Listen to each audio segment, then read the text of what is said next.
কবিতায় বিদ্রোহ, গানে প্রেম আর সুরে মানবতার কথা বলে যিনি হয়ে উঠেছেন বাঙালির চিরন্তন প্রেরণা, তিনি জাতীয় কবি কাজী নজরুল ইসলাম। আজ তার ৫০তম মৃত্যুবার্ষিকী।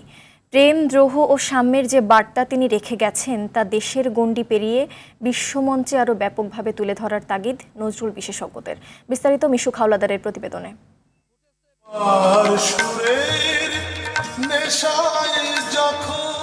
কখনো তিনি ঝড়ের মতো এসেছেন, কখনো বৃষ্টির মতো নরম হয়ে ছুঁয়েছেন মানুষের হৃদয়, কখনো তার কণ্ঠে ছিল শিকল ভাঙার গান।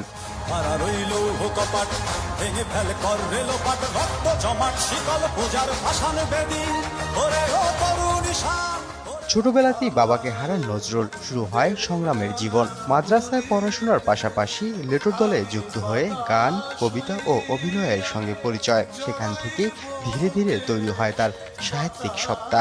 শুধু তাই নয়, ধর্মীয় বিভাজন আর সাম্প্রদায়িকতার বিরুদ্ধে ছিলেন সোচ্চার।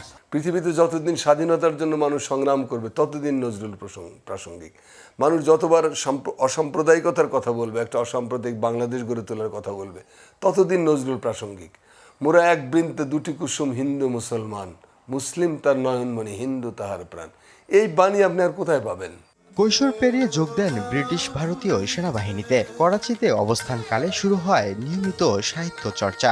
সেনা জীবন শেষে কলকাতায় ফিরে সাংবাদিকতা ও সাহিত্য চর্চায় পুরোপুরি মনোনিবেশ করলে এরপরই বাংলা সাহিত্যে আবির্ভাব হয় এক নতুন কণ্ঠের। ১৯২২ সালে প্রকাশিত হয় তার বিখ্যাত কবিতা বিদ্রোহী। বলো উন্নত মম শির, শির নেহারি আমারি, নত শির ওই শিখর হিমাদ্রি। সাম্য, মানবতা আর অসাম্প্রদায়িকতার যে বার্তা তিনি রেখে গেছেন, সময়ের সীমানা পেরিয়ে সেই নজরুল আজও বাঙালির প্রেরণা। আমি মনে করি আমাদের পররাষ্ট্র মন্ত্রণালয়ের মাধ্যমে আমাদের যে হাই কমিশন, অ্যাম্বাসিগুলো সারা পৃথিবী, তাদেরকে নজরুলের জন্মদিন, মৃত্যুদিন পালন করা বাধ্যতামূলক করে দিতে হবে।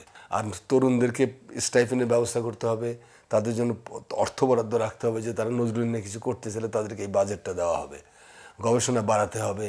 ১৯৪২ সালের পর এক দুরারোগ্য অসুস্থতায় কবি নজরুল ধীরে ধীরে হারিয়ে ফেলেন বাকশক্তি ও সৃষ্টিশীলতার স্বাভাবিক সক্ষমতা। দীর্ঘ নীরবতার পর ১৯৭২ সালে স্বাধীন বাংলাদেশে নিয়ে আসা হয় জাতীয় কবিকে। ঢাকার কবি ভবনে কাটে জীবনের শেষ সময়। অবশেষে ১২ই ভাদ্র ১৩৮৩ বঙ্গাব্দ ঢাকায় শেষ নিঃশ্বাস ত্যাগ করেন কাজী নজরুল ইসলাম। সেই থেকে কবি বেঁচে আছেন তার সৃষ্টিতে, বাঙালির হৃদয়ে, কারণ তিনি নিজেকে দিবেন না ভুলিতে।